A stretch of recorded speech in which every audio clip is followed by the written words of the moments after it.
Kegiatan Kongres Pemuda Nasional ini dihadiri oleh perwakilan daripada pemuda-pemuda yang berasal dari 34 provinsi seluruh Indonesia.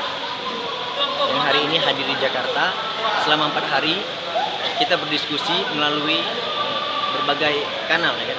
Baik itu FGD, seminar nasional, dan diskusi-diskusi di desa-desa. Oleh karenanya ada 3 hal yang kita bahas terkait dengan pertama pemuda dan demokrasi, pemuda dan gerakan ekonomi, dan pemuda dan ini kita ingin mengajak seluruh pemuda dari seluruh Indonesia untuk kemudian mari kita sama-sama menyadari energi kita, menyadari peran kita, untuk betul-betul mari kita manfaatkan bisa berkontribusi untuk bangsa ini dalam berbagai aspek, dalam berbagai isu.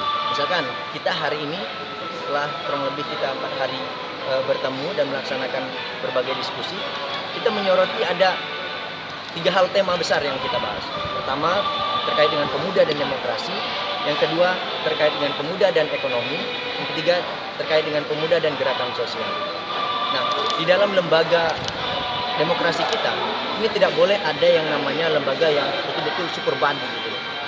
Jadi tidak boleh ada lembaga yang menjalankan banyak fungsi. Artinya harus ada asas efektif dan efisien.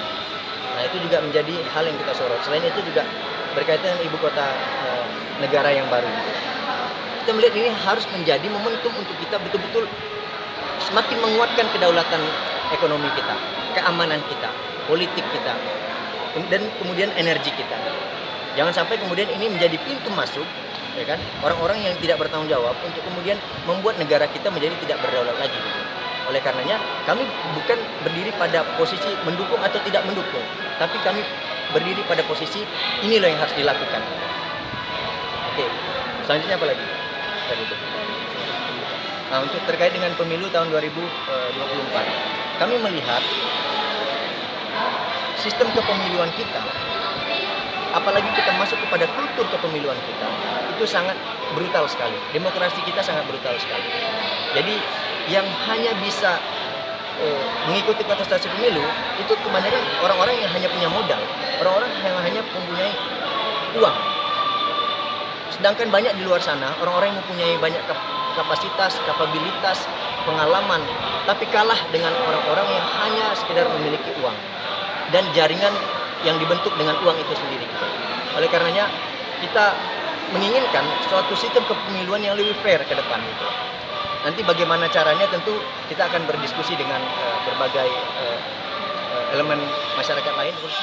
Kita juga membahas tentang bagaimana Polri hari ini itu lembaganya terlalu super body. Oleh karenanya kita mendorong untuk diadakannya reformasi besar-besaran dalam Polri. Reformasi itu secara lembagaan, bukan personal. Jangan dianggap ini kemudian untuk menyingkirkan personal dan sebagainya. Karena kita betul-betul ingin Polri yang diharapkan oleh masyarakat, melayani, mengayomi, dan melindungi. Polri yang betul-betul bisa dipercaya oleh publik sesuai dengan apa yang Bapak Kapolri inginkan.